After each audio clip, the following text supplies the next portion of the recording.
आप सभी का स्वागत है हमारे चैनल इंजीनियर्स कोच में। छत की ढलाई के बाद छत में क्रैक आने लगते हैं, छत में सीलन आने लगती है, छत की ढलाई के बाद नीचे सरिया दिखने लगती है।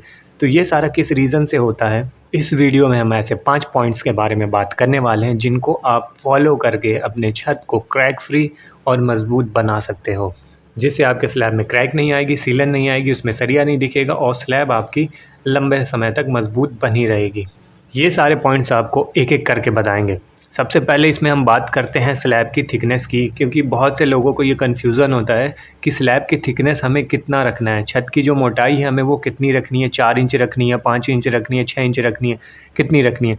तो इसमें जो हम स्लैब की थिकनेस देंगे वो देंगे 5 इंच की। 5 इंच की स्लैब की थिकनेस देंगे, 5 इंच से कम नहीं देना है। इसलिए नहीं देना है क्योंकि जब भी हम स्लैब की कास्टिंग करते हैं तो स्लैब की कास्टिंग से पहले आपने देखा होगा उसमें इलेक्ट्रिकल बॉक्स लगते हैं, इलेक्ट्रिकल की कंड्यूट लगती है, फ़ैन बॉक्स लगता है, तो उसकी भी एक थिकनेस होती है। अगर हम स्लैब की थिकनेस 5 इंच से कम रखेंगे तो जहाँ भी हम फ़ैन बॉक्स लगाए हैं, इलेक्ट्रिकल के बॉक्स लगाए हैं, वहाँ पे क्रैक आएगा, तो क्रैक की वजह से स्लैब में पानी भी आएगा, जिसकी वजह से स्लैब में सीलन आएगी। तो यहाँ पे जो छत की मोटाई है, जो स्लैब की थिकनेस है, हम वो 5 इंच रखेंगे। 5 इंच से स्लैब की थिकनेस हम कम नहीं देने वाले। और जो कॉमर्शियल बिल्डिंग होती है, ये तो अभी जो हमने बताया वो नॉर्मली जो हम घर बनवाते हैं उसमें जो स्लैब की थिकनेस है 5 इंच की देंगे। जो कॉमर्शियल प्रोजेक्ट्स होते हैं उसमें स्लैब की थिकनेस 6 इंच और उससे ज़्यादा चली जाती है, वो तो एज़ पर डिज़ाइन होता है। लेकिन जो नॉर्मली हम रेजिडेंशियल घर की बात करें तो वो स्लैब की थिकनेस अराउंड 5 इंच की होगी। तो इसमें अब दूसरी बात करें हम स्टील की। बहुत से लोगों को कन्फ्यूज़न होता है कि जो हम स्लैब में सरिया यूज़ करने वाले हैं वो कितने एमएम का रखें। 8 एमएम रखना है, 10 एमएम रखना है, 12 एमएम रखना है। बहुत से लोगों को ये कन्फ्यूज़न होता है, तो ये कन्फ्यूज़न आपकी दूर करते हैं। जो स्लैब में हम स्टील लगाएंगे वो 10 एमएम की लगाएंगे। 10 एमएम की मेन बार और डिस्ट्रीब्यूशन बार दोनों 10 एमएम की हम इसमें देंगे। मेन बार, डिस्ट्रीब्यूशन बार क्या होता है? मेन बार वो बार होता है जो बार हम नॉर्मली सिंपल लैंग्वेज में बात करें तो जो सरिया हम नीचे बिछाते हैं वो मेन बार होता है, और जो सरिया ऊपर की तरफ बिछता है वो डिस्ट्रीब्यूशन बार होता है। तो इसमें जो दोनों सरिया है, मेन बार और डिस्ट्रीब्यूशन बार, दोनों 10 एमएम का होगा। 10 एमएम से कम का सरिया हम नहीं इस्तेमाल करेंगे। अब बहुत से लोगों को ये कन्फ्यूज़न होगा कि हमें 1 फ्लोर बनाना है, 2 फ्लोर, 3 फ्लोर, 4 फ्लोर, जैसे-जैसे फ्लोर बढ़ रहा है तो क्या हमें सरिया का डायमेंशन, जो सरिया का डायमीटर है उसको भी बढ़ाना है? नहीं। अगर 1 फ्लोर है तो भी हम 10 एमएम का यूज़ करेंगे सरिया, अगर 4th फ्लोर है तो भी हम 10 एमएम का सरिया ही यूज़ करेंगे। अब इसमें तीसरे पॉइंट के बारे में बात करें, इसमें बात करते हैं कंक्रीट की। तो कंक्रीट में हमें कौन-सा ग्रेड इस्तेमाल करना है स्टैंडर्ड के हिसाब से? स्टैंडर्ड की अगर हम बात करें तो जो कंक्रीट का ग्रेड है वो M20 का इस्तेमाल करेंगे। M20 क्या चीज़ है? ये कंक्रीट का ग्रेड होता है। अब इस ग्रेड में क्या होता है? 1 सीमेंट होता है, 1.5 आपका सैंड होता है और 3 आपका एग्रीगेट होता है। एग्रीगेट मतलब गिट्टी होती है। लेकिन नॉर्मली जो कॉन्ट्रैक्टर क्या करते हैं, इन चीज़ों को फॉलो नहीं करते हैं। एज़ अ इंजीनियर हमारा काम होता है कि हम चीज़ों को मज़बूत और इकोनॉमिकल बनाएं। तो जो M20 ग्रेड है वो एक स्टैंडर्ड है कंक्रीट की कास्टिंग के लिए, चाहे फाउंडेशन हो, कॉलम हो, स्लैब हो, बीम हो। तो जो नॉर्मली घर होते हैं उनके लिए ये M20 इनफ होता है।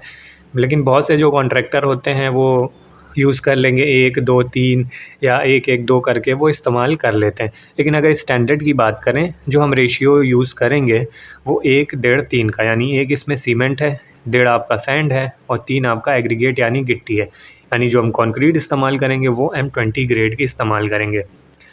अब इसमें बात करते हैं स्पेसर की। स्पेसर क्या होता है? बहुत से लोग ये नाम पहली बार सुन रहे होंगे। तो जो आपका स्पेसर होता है वो क्लियर कवर प्रोवाइड करता है कंक्रीट के जो सरफेस होती है। जैसे आप स्लैब को नीचे से देखोगे तो वो कंक्रीट की क्या सरफेस है।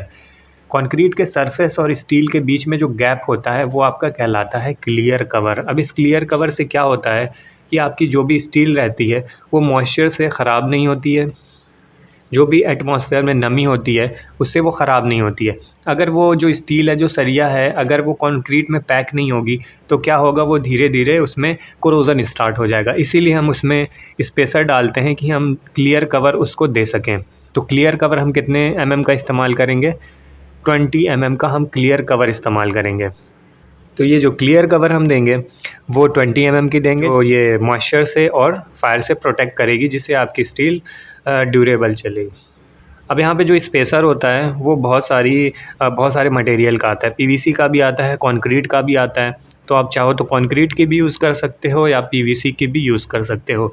लेकिन ये पीवीसी और कंक्रीट के अलावा अगर आप चाहो कि आप ये सोच रहे हो कि हम नीचे ऐसे सरिया रख देंगे उसके नीचे, तो वो बिल्कुल नहीं करना है। अगर आप सरिया रख देते हो स्पेसर की जगह पे, तो क्या होता है वो भी धीरे धीरे उसमें कोरोजन स्टार्ट हो जाता है, जिसकी वजह से बाकी स्टील भी उसमें ख़राब हो सकती है। तो ऐसे में जो हम स्पेसर यूज़ करेंगे या तो कंक्रीट की यूज़ करेंगे या पीवीसी की यूज़ करेंगे। अब आते हैं 5वें पॉइंट पे, बात करते हैं इसमें शटरिंग मटेरियल की। देखो, सबसे पहली चीज़, आप किसी भी कॉन्ट्रैक्टर को शटरिंग का काम दे रहे हो, सबसे पहली चीज़ उसे ये बोलना, देखो जो भी आप प्लाईवुड इस्तेमाल कर रहे हो वो नया होना चाहिए। अगर प्लाईवुड पुरानी होगी तो क्या होगा, जब भी उस पर कंक्रीट पड़ेगी तो वो नीचे से ऐसे दब जाएगी। अब प्लाईवुड दबने की वजह से क्या होगी, जो आपकी जब भी शटरिंग खुलेगी तो नीचे से वो जो स्लैब दिखेगी वो बराबर नहीं होगी। अब स्लैब बराबर नहीं है तो भाई उसमें ख़र्चा बढ़ेगा। ख़र्चा कितना बढ़ेगा, 50,000 तक खर्च हो जाएंगे आपको वो प्लास्टर कराने में। तो ऐसे में क्या करना है कि जो भी हमें शटरिंग में प्लाईवुड यूज़ करना है वो नया इस्तेमाल करना है या मज़बूत प्लाई को हमें इस्तेमाल करना है उसमें। और जब भी शटरिंग होगी तो उसको प्रॉपर चेक करना है कि वो शटरिंग सही से लगी है नहीं लगी है। अगर शटरिंग नहीं भी लगी होगी सही से, कहीं से वो जो भी नीचे जो सपोर्ट लगे होते हैं अगर वो भी थोड़ी सी हट गई तो भी स्लैब में क्रैक आ जाएगी। और शटरिंग के बाद जो भी उसमें गैप्स होंगे उस पर प्रॉपर टेप लगवाना और पूरा अच्छे से पैकिंग कर देना कि जो भी कंक्रीट में वाटर हो वो नीचे से ना गिरे। अब यहाँ पे आप लाखों रुपए खर्च कर रहे हो छत की ढलाई में, यहाँ पे एक काम और करना है आपको, उसमें कंक्रीट वाइब्रेटर का यूज़ करना है। कंक्रीट वाइब्रेटर से ये होगा जो भी आपकी कंक्रीट रहेगी वो अच्छे से सेट हो जाएगी, अच्छे से सेट होगी, उसमें वॉइड्स नहीं होंगे जिसकी वजह से हनी कॉम्ब नहीं आएगी तो एक अच्छी स्ट्रेंथ आपको मिलने वाली है उस कंक्रीट में। तो ये वीडियो इतनी देखने के बाद अगर आपके मन में कोई भी क्वेश्चन हो स्लैब थिकनेस से या स्टील डिटेल कुछ चाहिए, या कंक्रीट में आप सीमेंट कौन सी इस्तेमाल करना है वो पूछने वाले हो, या स्पेसर में हम कौन सी स्पेसर यूज़ करें कौन सी बेस्ट होगी, या शटरिंग मटेरियल शटरिंग मटेरियल से रिलेटेड कोई क्वेश्चन हो तो आप कमेंट बॉक्स में लिख सकते हो। बाकी हमने एक बहुत ही अच्छी वीडियो अपलोड की है कि छत की ढलाई में सीमेंट कौन सा इस्तेमाल करना है, तो आप वहाँ जाके देख सकते हो कि सीमेंट की क्वालिटी को कैसे चेक करना है, सीमेंट ख़रीदने से पहले क्या क्या चीज़ें देखना है, कौन सा सीमेंट आपके लिए बेस्ट होगा छत की कास्टिंग के लिए। तो ऐसी बहुत सारी वीडियोज़ अपलोड है हमारे चैनल पर, इस चैनल को सब्सक्राइब कर लें और भी ऐसी वीडियोज़ के लिए।